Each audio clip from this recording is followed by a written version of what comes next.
నమస్కారం. రామకథల ఛానల్కి స్వాగతం.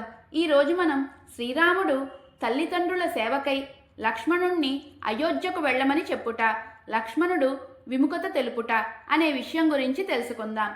శ్రీరాముడు సాయం సంజోపాసన గావించి లక్ష్మణునితో ఈ విధంగా చెప్పెను. నాయనా లక్ష్మణ, మహారాజు ఈ సమయమందు దుఃఖపడుతూ ఉండును. కైకేయి మాత్రం తన కోరిక నెరవేరిందని చాలా సంతోషపడును.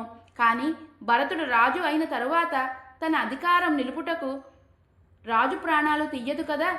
మహారాజుని ఆదుకునేవారు ఇప్పుడు అక్కడ ఎవరూ లేరు. కైకేయి చేతిలోని కీలిబొమ్మ అయినాడు. ఈ సంఘటనలు చూస్తుంటే ధర్మార్థముల కంటే కామముదే పైచేయి అని నాకు అనిపిస్తుంది. భరతుడు భార్యతో కూడి సర్వసుఖములను అనుభవింపనున్నాడు. మహారాజు వృద్ధుడు, నేనేమో అడవుల పాలైతిని. కనుక ఇక భరతుడు తిరుగులేని ప్రభువు కాగలడు. ఎంతటి భాగ్యశాలియో కదా. భరతుడు రాజైన తరువాత గర్వంతో కౌసల్యామాతను సుమిత్రామాతను యాతనలకు గురిచేయుడు కదా. ఓ లక్ష్మణ, నువ్వు పరిస్థితులు అర్థం చేసుకొని వేకుజ్జామునే ఇచ్చటి నుండి అయోధ్యకు వెళ్ళుము. ఆత్మీయంగా ఓదార్చువారు లేక బాధపడుతున్న కౌసల్యామాతకు ఊరట కలిగించుము. మా తల్లి కౌసల్యామాత పూర్వజన్మలో తల్లి కొడుకులను విడదీసి ఉండవచ్చు. అందువల్ల ఆమెకు ఈ జన్మలో ఈ దుస్థితి వచ్చింది. కౌసల్యామాత ఎన్నో శ్రమలకు వచ్చి తన చేతుల మీదుగా నన్ను ఎంతో సుకుమారంగా పెంచి పెద్ద చేసింది.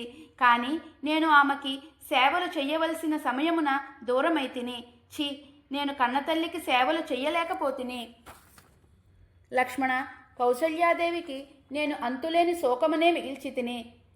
ఆమె కొడుకునయ్యుండి ఆమెకు ద్రోహం చేసిన కైకను పల్లెత్తు మాట అనలేదు.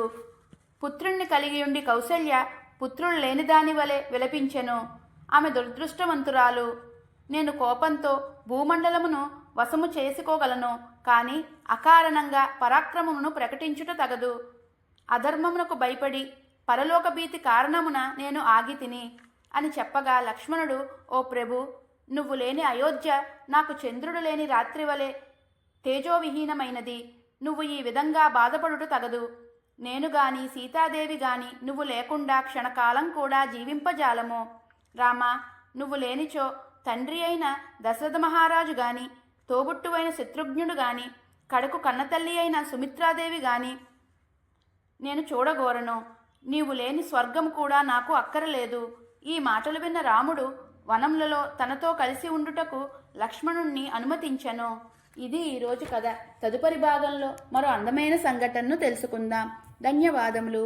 జై శ్రీరామ్.